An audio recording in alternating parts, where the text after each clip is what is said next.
Well, good afternoon. How many people are done after this? Done for the day, kind of done for the day. The start of your day. Today's the start of your day. Hey, these are grad students, bro. Well, yeah, that's right. Well, I'm very happy to be here. Thanks to Dr. Greenwood for inviting me and for Dr. Kreider to be here. I didn't expect him to be here, but I've known these two gentlemen for at least 10 years now, I think, and we've had a lot of good memories and shared a lot of good stories, and I'm very excited to be here. I've been to Texas for probably 10 years, so I'm excited. And this is the first time, actually, I think that I've ever been asked to tell sort of my story, like, you know, how did you get where you are now, and what was your journey, and, you know, what about the forks in the road and all that. So it's really sort of exciting, because I don't like to brag about myself very often. That's what I tell my kids all the time. You know, if you're good, people will know it. You don't have to brag about it. That and wait till the game is over and you won before you say anything. So those are the two things. So as a brief overview, here's what I'm going to discuss. My background, meaning my transition from a college student and then to a professor, and then to working, you know, in the real world as an industry guy in the sports nutrition industry, to what I do now, which is actually an independent researcher who has some outreach with professional athletes. I'm going to talk a little bit about my lab, and that's been a 13-year evolution. I can't believe that. It's my lucky number, by the way, 13. I'm not scared of that number. I can sit in the 13th seat in an airplane with no problem at all. Go to floor 13 on an elevator. It doesn't bother me at all. And then because this is an R1, very prestigious university, Mike said I wasn't allowed to speak. Excuse me, Dr. Greenwood said I wasn't allowed to speak unless I talked a little bit of research, so I'll put some stuff in at the very end to explain what I've been doing in my own research interests over the last few years. Okay, so the start of it, Lock Haven University. I'm born and raised in the Poconos in Pennsylvania. Anybody from PA in here at all? Nice. Where? Right outside Philadelphia. Okay, so, all right, so, yeah, I got you. So I was born and raised in Palmerton, Lehighton, Jim Thorpe area. So like close to Allentown, which is an hour and a half from Philly maybe, right? Something like, pardon? Like the Washington. Delaware Water Gap? And you're Washington's correct. Got it. What about over here? There was another hand. Pittsburgh. Gotcha. Well, I was an Eagles fan, so forget it. And since I'm in Ohio now, I'm just kidding. So since I'm in Ohio now, I'm not allowed to even, you know, the Browns is a big thing. We've worked with some Cleveland Browns in my lab, and so Pittsburgh, these fans are just crazy with, you know, their admiration for athletes. But anyway, I went to a real small college. I graduated high school. I was number 4 in my class. There was only 5 kids in the whole class, but there was 4. I graduated 4th. No, there was like 100 kids in my class, and I graduated 4th. I didn't really know what I wanted to do, but I liked sports. So I went to like a jock school. Lock Haven was a school where there was a lot of really good sports, very, very small. You know, enrollment now is 5,000, but it was only 2,500 when I was there. Imagine being at a school where there's only 2,500 students. And I studied, it was a small student-faculty ratio, 13-to-1. It's not really a super selective school, so even though I got into better schools, that's where I went. It was 2 hours from home. A lot of good, like I said, a lot of good athletes, a couple of professors that really impacted me there. This guy, Jim Dolan, he turns out he was an Olympic endurance athlete, but I didn't know that until after I had graduated. He never shared that with any of his students. But he was my ex-phys professor. So I didn't really know what I wanted to do, but I knew that I was sports medicine and athletic training and physical therapy, physician assistant, maybe even med school. So I got my degree in health sciences so I could do whatever I wanted to do. And so Jim Dolan, when I was a junior at Lock Haven, I took him for my first exercise phys class, and I was hooked. So after that, you'll see in a second, that's what I did. Bruce Young I have to mention because he's the guy who got me hooked on anatomy. I'm really good at anatomy. I've taught anatomy at the college and graduate level. I was fortunate to have cadaver anatomy as an undergrad. I don't know if that's offered here as an undergrad, but very few schools, let alone a school of 2,500 kids, can get cadaver anatomy as an undergrad. And then Dan Gales, who was another friend and mentor of mine. And I did lots of things. I'm an only child. My parents couldn't pay for college, boo-hoo and all that, so I took out lots of loans, and I worked all the time. I worked during the year, I worked summers, I worked to pay my bills. Then I went to Purdue. Talk about a difference, right? So Purdue is about 40,000 now, a little bit less than that when I was there. It boasts this student-faculty ratio of 14-to-1. I'm not sure how that's happening, but that's what it says online. As you know, similar to A&M, it's a very selective Tier 1, Research 1 institution. Lots of really good sports there, except for football. Don't rub it in, I know all about Purdue's football team and how rotten the Big Ten is. when I was there, I studied under, I started with Dr. Chris Melby, exercise epidemiology guy. I think he's at Colorado State right now. Very, very good. Like the most fit 50-year-old guy. He was 50, I think, when I had him. He looked like he was 25. Very, very fit. And he was the combination of like the smartest, fittest guy that I've ever seen. And then he left my first year into my master's program. And it was a 2-year program, sort of like here. So he left halfway through. So I went to the next best professor I could find, and that was Darlene Sedlock. She's still there. And I did my master's thesis on something called EPOC. We're the grad students in ex-phys. You should all know what EPOC is, right? You all know, I see some heads bouncing around. That was, you know, when you get done exercising and you're reading the fitness magazine that you burn all kinds of calories and all kinds of fat in the post-exercise period, that's what EPOC is, excess post-exercise oxygen consumption. That's what it is. So I studied under her and it was kind of neat, but I really wasn't into research at the time. I wanted to get my master's because I figured as an undergrad I couldn't get a job coming out. What was I going to do? Be a personal trainer, which is okay, but there are lots of personal trainers out there. So an undergrad degree in health sciences is really sort of like an exercise science degree in my opinion, unless you get a bunch of certifications along the way. Maybe it's ACSM, maybe it's NSCA, maybe it's the ISSN. You get a bunch of certifications, then you can put yourself in a decent position for an entry-level position. But if you really want to go places, you need to go to grad school, right? How many degrees? Give me a degree that you can get in 4 years and come out and make it just like that and make decent money. Can you think of any?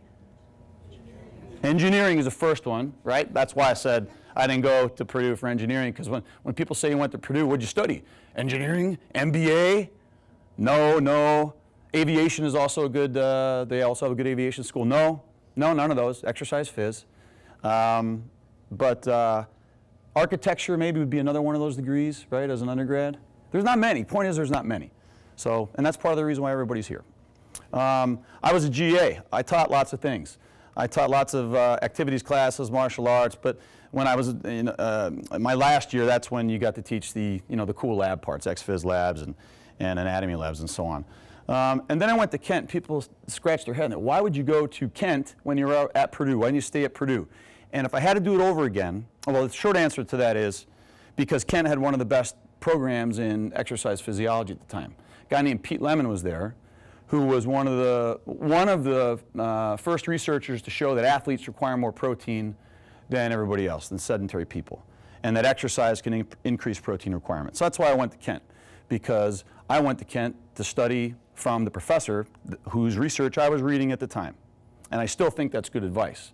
Now, had I do it over again, I may have stayed at Purdue and just done the MD Ph.D. program at the same time, because then I could do anything.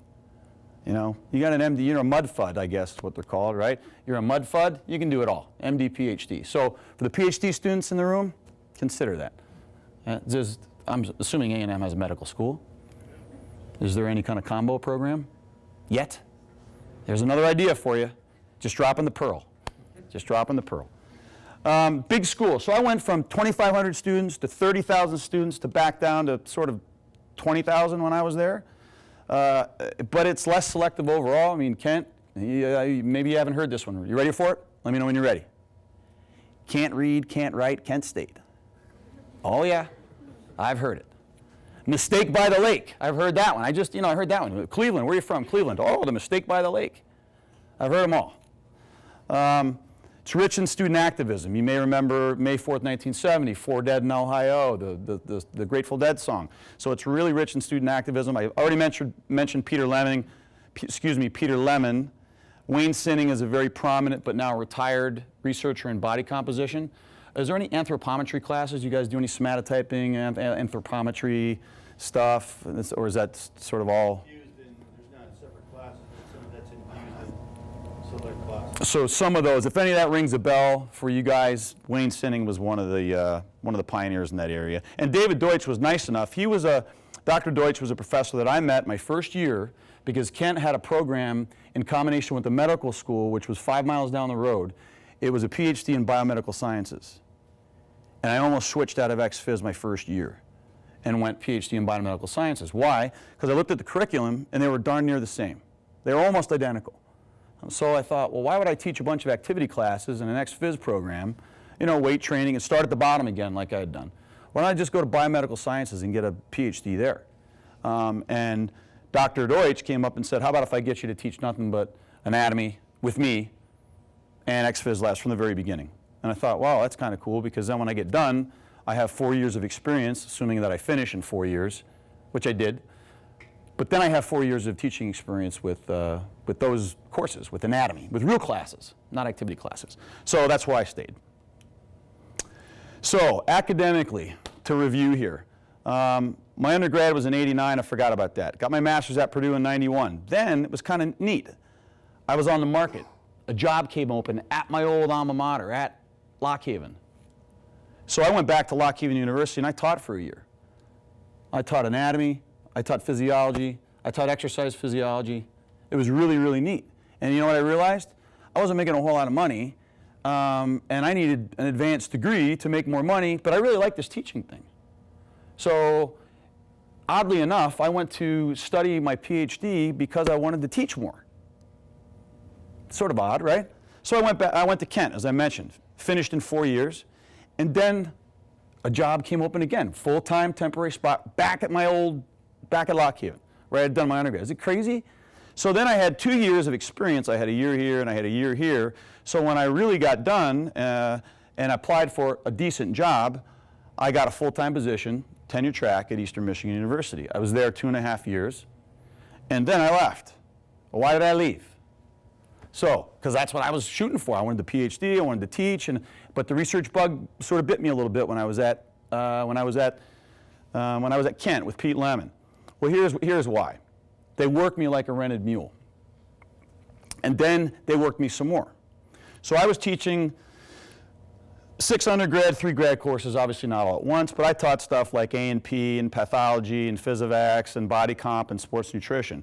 And I did all my research, which I had to do to climb the tenure and promotion ladder.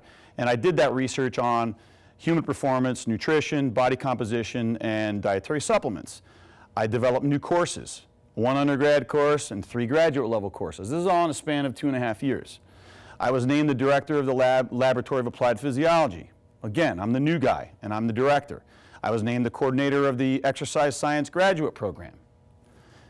Then, of course, you got to serve on some boards. You got to get on the IRB. You got to get on the Institutional Review Board. You've got to get on the Faculty Center for Instructional Excellence, because you can't just teach. You got to do research too. But you got to be a good teacher, because Eastern Michigan is not it's not where researchers are. That's where good teachers are. But I was trying to do it all, and the Research Advisory Council. And then one day, I got called into the office of the department head, who was younger than I was. And he got the position because the main guy went to be a dean. So I came in under a contract, verbal contract, and after a year, the department head who hired me got a position as a dean. So we had a new department head. And how it sometimes works at a university is you temporarily fill that position with an in-house faculty member while you're doing a search that is nationwide. And that's what happened. So we had a temporary guy went in there, called me into his office one day and said, hey, Tim, guess what? You're teaching 2 more classes, and one of them is an activity class, and one of them is this. And I'm like, whoa, whoa, whoa, whoa. How am I supposed to do all this stuff? Because I was actually getting research grants to buy out some of my time, so that instead of teaching 5 classes a semester, I could teach 4. He's like, well, now you're up to 6. And I'm like, time out here. And things went down the wrong path. And he said, if you think you're better than everybody else here, then you can leave. So a week later, I put my letter of resignation on his desk. Not because I thought I was better than everybody else, but because it motivated me to look elsewhere for employment.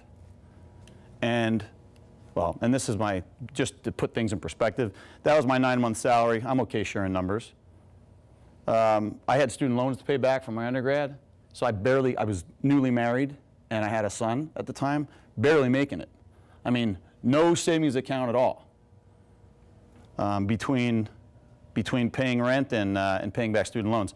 But university gigs are nice. There's great health care, there's a good retirement package, and you always have your weekends and holidays off, right? You have those off. No, you really don't have those off, because if you like what you do, you're always taking work home, and you're always working year-round. So I call that my life-changing event, because I went from, when I finished my Ph.D., I went from this end of one world to very quickly to, you know, a married guy who was a father and a provider and a protector. And this is what I have going right now. These pictures are a little dated, maybe last year or the year before. 5 kids, 2 dogs, 7 cats, 9 turtles, and 1 iguana at my last count. That was as of, you know, just a week ago when I put these slides together. So it's a circus all day, every day, and I'm an only child. So this is the greatest thing to me. I love this. So I thought I'd share with you some life-changing events. I had started this slide. It was going to be accomplishments, and I thought, who am I kidding? It's a life-changing event. I don't want to stand up here and say, got this award at this place. So I went this way instead. One of the neat things about being in academics is that you can travel to other places, not just other states, but you can travel to other countries. And I've been really fortunate. I've been invited and traveled to places like Portugal and Finland and Thailand and Italy and the Netherlands. And I really become, you know, a lot of people pay lip service to the whole phrase, you know, do you live to work versus work to live? You know, do you live to work? I'm sure you can think of some people inside the university and elsewhere where they are all about their job and that's it. I mean, that's how they identify with themselves. I had a couple of professors that they were Dr. So-and-so. Even when you saw them maybe out in the supermarket, they're still Dr. So-and-so. And if you tried to use any other kind of name, they would quickly correct you. They're always Dr. So-and-so, right? That was sort of bothered me a little bit because I'm not that guy. But then there's other people who, they hate their job. They're 9 to 5ers, 8 to 4, and when, man, TGIF, when it comes, man, it's on. Like Donkey Kong. When the weekend comes, they're not thinking of anything but the weekend, right? So where do you want to be? What do you want to do? Right now, as students, especially graduate students, you have to really love what you do or you wouldn't be here. And that's the right place to be. But eventually, when you think about where your chalkboard of life is and down at the end of the road and where you want to be, maybe when you're done, 5 years, 10 years down the road, you should think about some of these things. I left I had the opportunity to leave my academic position because it's the weirdest thing, because I went to the Arnold Classic bodybuilding and fitness show in 1988. Now, that's in Columbus, Ohio. I was looking for sponsors, potential sponsors for research, because I wanted to do research in the area of exercise phys and sports nutrition. And that was about, 98, remember, creatine, first creatine study was published in about 1992. So 1998, we sort of saw the mid-90s was when EAS, and they had this magazine, and the brand was very well known, and it was sort of mainstream dietary supplements. It was like in every household, and the Broncos won the Super Bowl, and they had EAS beanies on, right? So I wanted to get into some of that research, and I went to the Arnold Classic because I thought, well, there's hundreds and hundreds of companies there that'll put up their booth for the weekend, and they'll spend $250,000 for the weekend in their booth, you know, hiring people and advertising and all that stuff, giving away free stuff. And has anybody ever been to a bodybuilding show like the Mr. Olympia or the Arnold Classic? I'm not talking about watching people on stage. Yeah, you guys have, but I mean, like, have you been to the expo? Like the expo where people are peddling all kinds of crazy stuff. So what you'll see now, the Arnold Classic is, it's not just a bodybuilding event. It's martial arts, it's gymnastics, it's arm wrestling, it's powerlifting, it's most sports you can think of, volleyball, badminton, it's lots and lots. It's a fitness exposition, no longer just a bodybuilding show, it's a fitness weekend. But I was walking around with my business cards from Eastern Michigan going, hi, I'm so-and-so, and I was doing the pitch. You know, I looked at their banner, I go, well, I looked at the label, yeah, this is garbage. You know, walk to the next one, this is decent, hand my card out, ask to talk to who's ever in charge. I'm a researcher here, I do research. If you guys are interested in sponsoring, validating some of your claims, I would love to be the guy to work with. I would love to be your guy. And I met a guy, and his name was Mel Rich, kid you not. I used to call him Uncle Mel. And he's the guy, after working with him for a couple of years, he said, if you ever want to do something other, you're really good. I see, you can wear a bunch of different hats. You can wear the science hat, you can wear the marketing hat. You always just talk about wearing different hats. If you ever want to do anything different than academics, give me a call. So guess what I did after that fateful day in the department head's office where I was getting screamed at. I wanted to scream back, and I didn't. Stuffed it all down in, kept my composure, walked out the door, picked up the phone. Picked up the phone. And it was, as I look back on it, this is when opportunity came knocking. And, you know, sometimes when opportunity knocks, you got to open the door. I did, and I'm very happy I did. But along the way, you get, you know, these tough life lessons. So in court, when you swear in, they tell you, you promise to tell the truth, the whole truth, and nothing but the truth. And you go, yep, sure.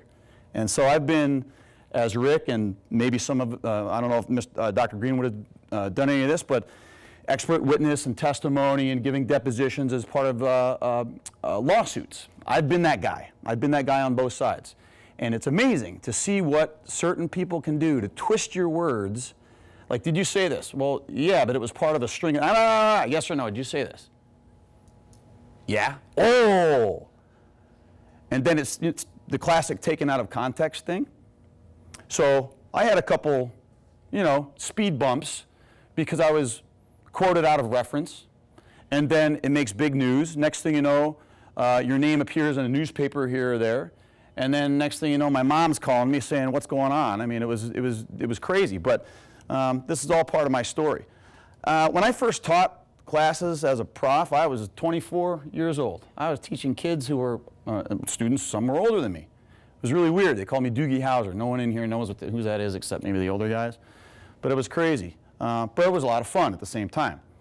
I, like Dr. Kreider, not yet Dr. Greenwood, consider serving as the president of the ISSN pretty cool because back in the 90s, the mid-90s and late 90s, there was nothing for sports nutrition researchers.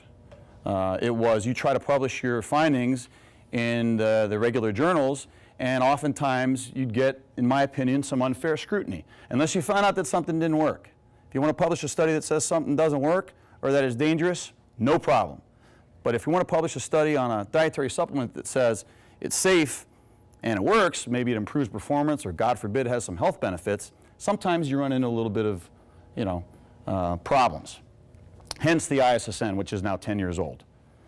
Another thing I had the opportunity to do since I left Eastern Michigan was consult with professional athletes. So I know you've had some other speakers in here that's all they do. They work with athletes. I'm lucky right now because I get a chance to do a lot of research and a little bit of outreach with pro athletes. So I work with professional athletes in mixed martial arts, and this is sort of a partial list. Soccer players from Juventus, some football players from the Browns, the Steelers, the Jaguars. Oh yeah, they need help. The Jaguars and the Dolphins, and some hockey players of the Maple Leafs. And whenever I talk to them, I always drive home this point right here. 60% of NBA players file for bankruptcy within 5 years of retirement. MLB players file for bankruptcy 4 times more often than the national average. 78% of NFL football players file for bankruptcy within 5 years of retirement. What does that tell you? It tells me that they don't know how to manage their money. And what's missing up here is that the health problems that a lot of these athletes have. Because they don't think of down the road. They think right here, right now, how much money am I making? That's what they think. So oftentimes now when I talk to an athlete, a young 23 years old young athlete, I'll say, hey man, what are you going to do, you know, when you're done, when you hang up the cleats? What are you going to do if you can't speak a sentence? You know, do you have somebody minding your money? Do you want to play for a couple of more years more than maybe you would have otherwise? Because there are ways, nutritionally and with training, to do that. And that kind of piques their interest. I realized years ago when I was and I still, this still pops into my head almost weekly. And that is that scientific input into a company is very valuable, particularly when a company has a product to sell. So it's like we give a lot of free advice at universities. So you do a research study, you say, here are the results, and they say, what do you mean it didn't work? Or, what do you mean this doesn't work? And then why is that? Can you explain that? Why wouldn't? Well, it could be any one of a number of things. You may want to consider this and that. And all that is intellectual property. All that is worth something, especially when the guy on the other end is writing stuff down on a notebook, and then he goes into the boardroom of the company and says, we're going to redo this project, and here's how we're going to do it. And then a year and a half later, a couple of years later, you're watching a commercial, and that's your ideas that are on there. You get ripped off. I've been ripped off a lot over the last, and I'm sure you have as well. And you look back and you go, wow, if I only would have had a piece of that. This leads into my next series of slides, and this is my lab. So taking the chance on leaving academics, starting my own lab, and working remotely. So I've been working remotely, meaning mostly from my house for the last 13 years. I'm always on the phone. Sometimes I travel, maybe weekly or monthly, like today. I'm traveling. Sometimes I'm in my lab, which is 45 minutes away. But for the last 13 years, I've been able to work from home for the most part. It's pretty cool. And Dr. Greene was telling me about a buddy of his, and he was in here, the sports agent. Doug Rogowski. Was he in here? Yeah. Yeah. So he can close $1 million deals and eating a bagel in his boxer shorts. It's not a bad gig, you know? So this is my lab. This is actually a real picture. We're near Akron, which is known for Goodyear tires. It's called the Center for Applied Health Sciences. Wore the shirt. What is it? We're a research lab. We do research much like Texas A&M does, except we do it for profit. And we think we do a pretty good job. What do we do? Well, these are sort of an example of our research capabilities. Sports nutrition is how I started 13 years ago, but we've sort of expanded from this left-hand side, which is all related, I guess, until you get to the end here, joint, spine, orthopedic health, to the right side, diabetes studies, metabolic syndrome, cardiovascular health, gastroenterology and gut health, neuroscience, immune response, urology. We've done some studies on, you'll see, endocrinology, clinical pharm. How did we do that? How do we expand? I'll show you. Here's some examples of specific capabilities. I'm not going to read all of these, but we can, whether it's blood, urine, sweat, muscle, fat, we can take all those and look for stuff in them, look for changes. We can do pharmacokinetic studies. We can measure body comp using any number of a bunch of different methods. We can do radiolabeled tracer stuff. We have a new guy who you'll see, Dr. Arnie Ferrando, who's one of the foremost experts in the U.S. And then we do standard ex-phys stuff, anaerobic, aerobic capacity testing. We've got a bunch of metabolic carts. We do strength and power testing. We use ultrasound for vascular or flow-mediated vasodilation measurements and also muscle thickness. And we do EMG stuff. We have sort of some standard equipment that would seem standard and some equipment that may be unique for what we do. What's, I think, unique about where we are is, as a contract research, the abbreviation is CRO, Contract Research Organization, we are connected to a medical center, a 5-floor medical center, a little walkway. So we have access to this medical center and fitness center that has 2 pools, and again, this may not be impressive to you guys because of where you're coming from and where you're going at A&M. It's amazing here. But for us, this is big time. Indoor tracks and climbing walls and cardiovascular equipment, 200 or 300 different pieces of cardiovascular equipment, strength conditioning stuff, speed, power, agility. There's an ER connected to our building. There's an emergency room. So we have X-ray and CAT scans, open and closed MRIs. We can do fluoroscopy and vein mapping. We have all that stuff. Our staff, despite being able to do all that, we run pretty lean. We have like 8 to 10 people who are full-time. We have a physician. Actually, we have more than one.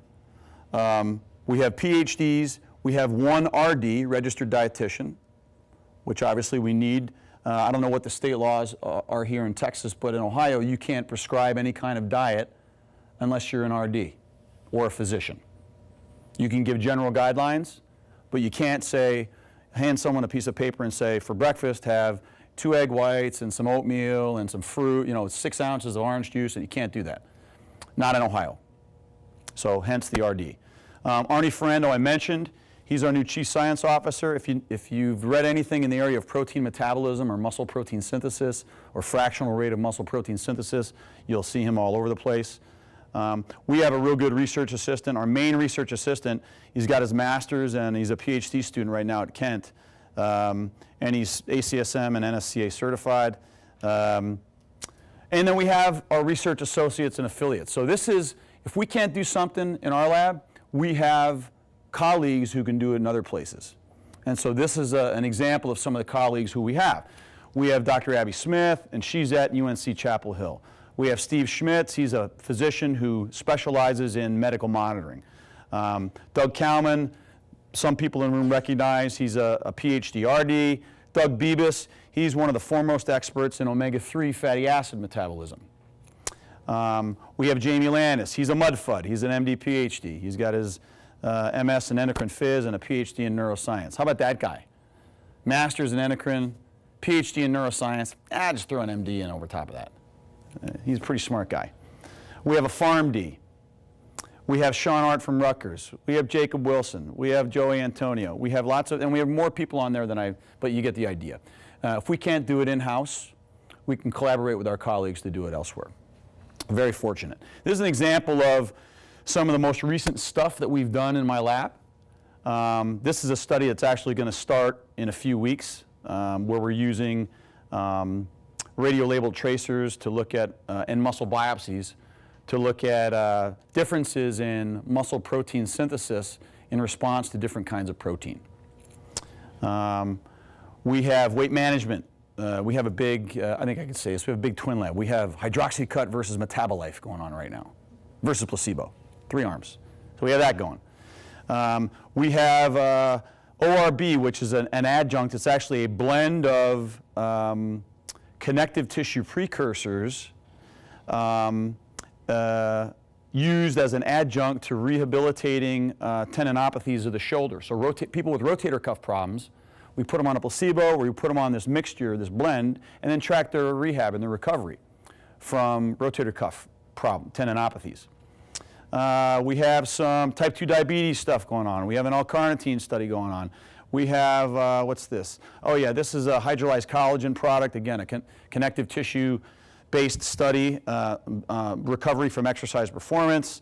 We have a bunch of pre-workout studies. We've done hormone boosters, weight loss, more weight loss studies, pre-workout products, and the muscle pump that you see so often in GNCs. Body comp and weight loss again. This was neat. This was talk about metabolomic and genomic and stuff. So we did muscle biopsies and urine and sweat collections, and that was part of a very big study. Who were actually, we had a guy come in. Who's the guy in the room or girl in the room with the highest VO2 max? What do you got? What's the highest VO2 max you guys have ever measured here? Not the VO2 max. It's just a, it's a yardstick. Not that it means a whole lot. 87. We had an 87 come in. And he was an Olympic trial. He went to the Olympic trials and all that. And it was very interesting, the body type that this guy had. He was, despite having such a high VO2 max, he had some hypertrophy going on and really lean and muscular in his lower body. But yet his warm-up was a 10-mile run. It's like, I got to do my warm-up first. Well, you're going to run 20 miles today. Yeah, but I got to warm up first. His warm-up was 10 miles. Like, okay, but upper body, you'd swear if you saw him from the waist up that he was malnourished because he was so ectomorphic, so skinny and lean. But it was a consequence of his training and his genetic profile. It was very interesting. That was actually the same thing, genomic, metabolomic, that was the same group. Bunch of different supplement studies, urinated 3-methylhistidine, we did a study there. You get the idea, muscle supplement performance, growth hormone responses, beta-alanine, some cholesterol lowering studies, cinnamon extract. Now, some of these have been published. Some of these have not been published. Now, why do you think that is? Well, let's talk a little bit about the differences between doing research here at the university versus where I do research independently. Okay? First of all is credibility. Some companies, they go, well, I'm going to do a study on protein metabolism. I'm going to do the study at the place that is world-renowned for studying protein metabolism. Enhanced credibility. I get it. Other companies just want to do it where they can get it done the cheapest. Okay? The better brands, the better businesses out there will consider credibility. In fact, there was an article, it's a little bit dated now, that said trust in research is significantly higher if it's deemed as independent. which is defined as not being paid for by the manufacturers. Research that is fully accurately reported. So in other words, if Gatorade funds a study on Gatorade, then you're supposed to sort of look at it with a fuzzy eyebrow. Well, who's going to fund a study on Gatorade? Or like again, I mean, I understand it. Like, who funds a study on a Merck pharmaceutical? Merck, right? Who funds a study on Gatorade? Well, not Powerade. It's Gatorade. So should you look a little more critically at research and where it's funded? Like, who's going to fund studies showing that milk protein is better than soy protein? The Dairy Council. I get it. I get it. Don't take it hook, line, and sinker. You can look at it a little bit more, but don't immediately discredit it and say, oh, sure they said it works. You see who funded the study? I think that's very one-sided. Cost tends to be different. University costs, direct costs tend to be cheaper. Indirect costs, I don't know what your indirect costs are here, Rick. 46. Our indirect costs at my lab are 20%. Indirects are stuff like keeping the lights on. Facilities, yeah, right? At the university, I can say this because I've been there. Lots of folks expect a piece of the pie. So I may write a budget. When I was at Eastern Michigan, I can write a budget. You got to send it to the research office, and the research office will tack on typically, the 40 to 50% indirects, as well as a piece for the department, a piece for the school. We were in the School of Education, so School of Education gets some. And not all universities work like this, and I'm sure A&M doesn't, or they wouldn't be getting the funding that they get. But some universities do. Also, when you see at the university, when guys and girls get out, new PhDs in my experience, they tend to underbid studies. So you got a lot of newer PhDs who are out there. They go, oh yeah, we can do that study for at least, we can do that for 10 or 20 grand cheaper than you can do it. And I think that undermines what we're trying to do. Like if this university will charge you 150 grand and this university will do it for 60, it's sort of a no-brainer as a company. You're going to go over here. You assume you get the same quality, but sometimes you don't. Independents, again, direct to cost tend to be cheaper. Indirect costs are cheaper. We have a lot fewer folks on our team than you guys have here at A&M, clearly. Quality research simply costs more money. That's an old Dexa of me. But if you're going to fund a study, you're going to fund it at Lock Haven or Harvard. Well, can you afford Harvard? If you can, fund it there. How about the CRO, the Contract Research Organization? Anybody heard of the Cooper Clinic? They're still around, right? Cooper Clinic? Funded the Cooper Clinic versus, I just made up a name, ABC Sciences, Intellectual property. I talked about this a little bit, at the university and elsewhere. You need to get help so that your ideas are your ideas. And as young researchers, keep a little notebook of your ideas, keep your little black book, but don't be so free to share those black book ideas with companies, okay? Because you will lose, you will get taken advantage of, trust me on this. IRBs, I think, are way better. The institutional review boards are way better for us than they are for universities. I can submit a study protocol and get it passed, unless it's invasive procedures, I can get it passed in a week. Got to pay for it. It's like between $2,500 and $3,000 because it's a business that they're running, but I can get it passed. Versus most universities, they meet, I don't know how often you go, once a month. And then if there's any questions, it's tabled for the next month. And you can see how this would work for a company. They go, yeah, we want to do the study, we want to do it now, when can we start, when can we get data, when do you think of the data, when do you think you're going to have the report to us? We're like, whoa, got to hire you first, guy, right? University IRBs tend to be slower. Rights to present and publish. Remember earlier I said half these studies have been published, maybe a little less than half, the other have not. Why is that? Because at a private contract research organization like mine, we follow the pharma model, which is the sponsor owns the data. So if we do a study for a sponsor and they don't want it presented or published, we don't present or publish it. That's the pharma model. Most universities do not agree to that. They retain full rights to present and publish. They go, hey, we'll do your study for you, but we're part of the, we're building some bricks here. We're building buildings. We're building science, and we're building the scientific, we're building textbooks. We need to present and publish all this data. So that's something I think that sponsors consider, because some sponsors, they may want to hide their results. And I understand that too.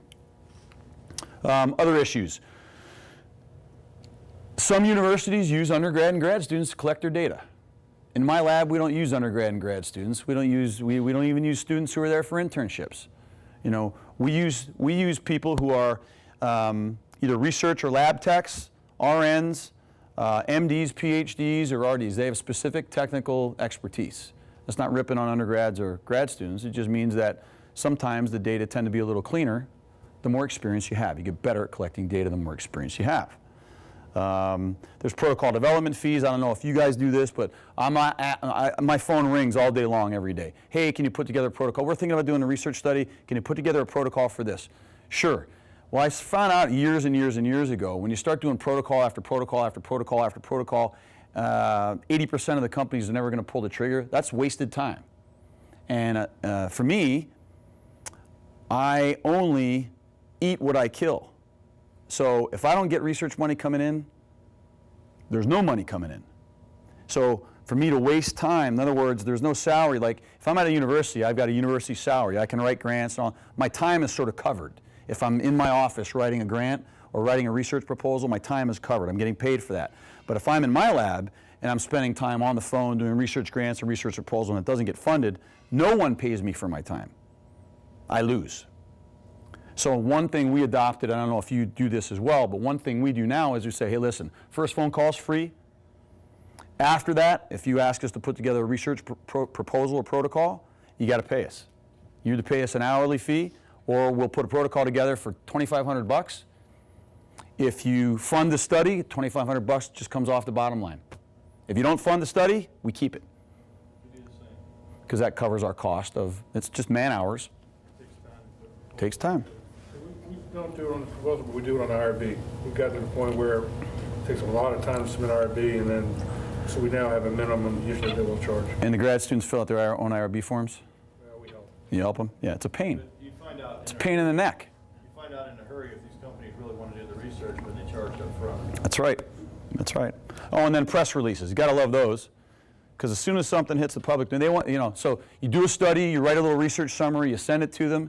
And then in the past, I've seen my stuff all over the internet and in magazines and all. I'm like, whoa, whoa, whoa. And this hasn't happened in a long time because now I'm really smart. I don't do that anymore, right? You have to work very closely with the company when you sign your research contract to say, you have to run everything by us, and we have to approve it before you can use our name, our likeness, or anything in any kind of advertisement. They can't do that after the fact. You can't hand them the summary and go, oh, but don't say anything. Keep it confidential. You have to have a research contract signed before you do that.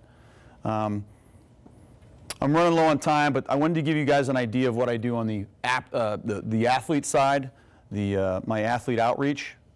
Data are always limited. When you're working with individual athletes, research studies are like this. You have a group or a trial, and you compare the average of this group to this group or this trial to this trial. The average response, right? That's what statistics allow us to do, compare averages. And you say, on average, this group did better or worse than this group, or they were the same. No difference. Well, not the same. That's bad stats. Not different or different. Okay? But what if you're a guy in this group who was all the way down here versus a guy who finished all the way up here? So the individual responses within a group mean can be very different. And that's what you have when you're working with athletes. They don't care about a study on creatine and group averages. All they care about is, does it work for them? That's all they care about. So we try to combine, this is where it's a little bit of an art in addition to the science when you work with athletes. And you're also working against this. You know, we have athletes that approach us all the time. Oh, I read this and I heard that and so on and so on. Well, you know, Mark Twain wrote some really cool novels, and he also said something like, a lie can travel halfway around the world while the truth is still putting on its shoes. And, you know, that other one about if you repeat a lie enough, it eventually, you know, people will believe it. You know, kind of like creatine causes muscle cramps, creatine causes muscle strains, creatine causes dehydration. Should I go on? Protein's hard for your kidneys. Those are all myths that have been put to rest a long time ago, but they're still all over the place. Okay, so no bro science, right? If you're not assessing, you're just guessing. Here's an example of what we do. Some of the tests, standard stuff for every athlete we work with.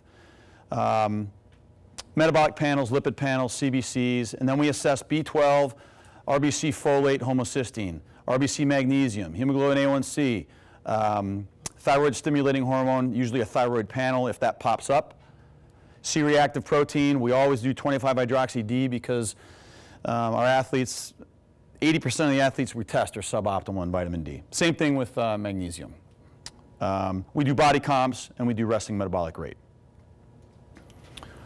We give athletes fish oil. Every athlete we work with takes fish oil, whether it's 2 soft gels a day or 10 soft gels a day. Why do we do that? We do that for all these reasons. Happy to make these slides available for you, but fish oil should be looked at not just for controlling pain and inflammatory responses, and not just because it's good for your heart and your brain and for musculoskeletal and joints, but it also may have some effects that are emerging based on the research, showing that it has anti-catabolic effects and maybe even anabolic effects under certain conditions, as well as the improvements in body comp in certain people. So we give fish oil. We give vitamin D usually, again, because most of our athletes have 25-hydroxy-D levels that are below what we have as our target, which is 50 to 60 nanograms per deciliter.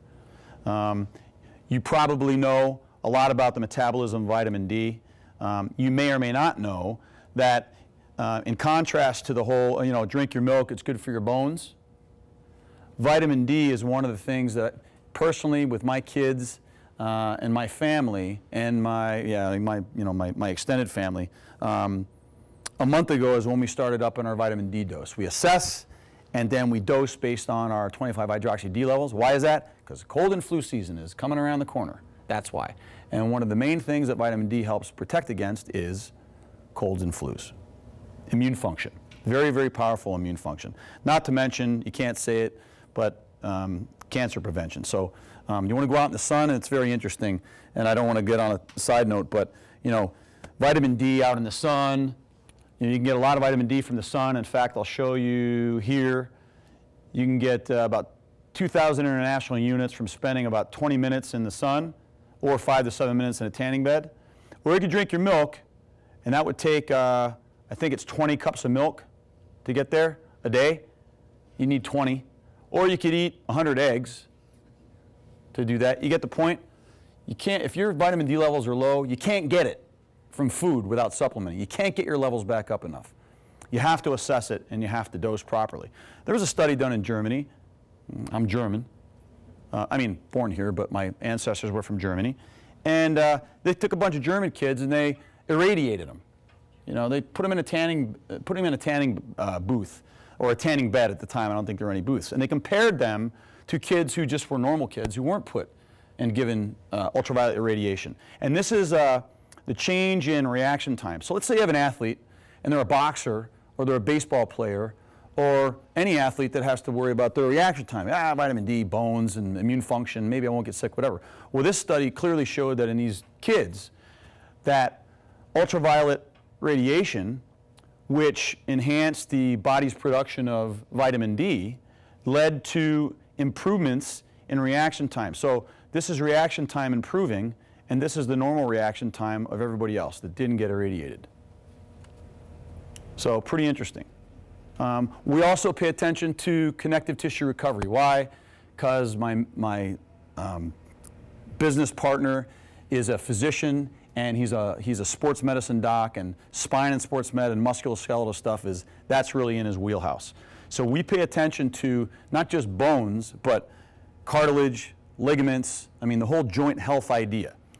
How do we do that, or why do we do that? Well, the idea is that you can, if you have an injury, and you go through the normal processes of injury repair, which are on the top: clot formation, inflammation, tissue regeneration, tissue remodeling. The idea is that, and he's seen this clinically, and there's some animal and emerging human data to support this, that you can shorten the duration of this recovery process by providing nutritional intervention. Always fish oil and also some connective tissue precursors. What is that? I can't tell you, I'd have to kill you, but that's, that's our own intellectual property that we're working on. No, if you dig deep enough, you'll find some of that stuff. It's out there. But the idea is that if you take someone and they sprain their ankle, it's a really bad ankle sprain, and they heal normally, they do everything they're supposed to do, they rice it, and they do everything they're supposed to do, and then they rehab, and they do that, that there's going to be some scarring there.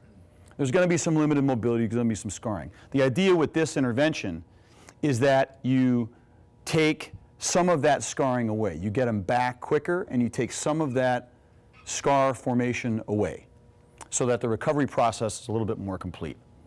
At the end of the day, it's all about performance. With our athletes, it's everything from functional movement screens and talking about pillar strength and prehab, movement prep. I mean, gone are the days when you just go in there and the warm-up for squat day was doing squats. Now it's, well, you got to do your movement screen, and then you got to do your core strength, then you got to prehab, then you got to foam roll, and that's part of your prehab, then you got to do your movement prep, and then so on and so on. You get this, right? But this is what we deal with our athletes, because we work very closely with their coaches to try to map their nutrition and their nutritional plan around their training program, which is really important. I put this slide in here because I was actually, anybody ever heard of Charles Poliquin? Poliquin Group? He's sort of way out there in some of what he says. Well, I was at the Poliquin Group headquarters a couple months ago, and they were the in-your-face kind of audience, like seriously, over the top in your face. And so I put this slide together literally while I was waiting to go on, because they go, well, right now, what do you do? What do you do? What do you need, 20 studies for everything? What are you telling me? You need 20 studies, 30 studies? How many studies do you need? What do you do? So there's an example of a slide that I put together for these guys where, okay, high-dose creatine monohydrate, why? Our creatine studies have done on the average size of 150 to 160-pound guys. I think 260-pound guys have more muscle mass. So we found that in our athletes, especially the NFL athletes in season, if we double their dose of creatine, they can maintain their lean mass better than if we bracket it pre and post, or if we just provide it 5 grams at a pop. We use curcumin and fish oil to control inflammation and pain.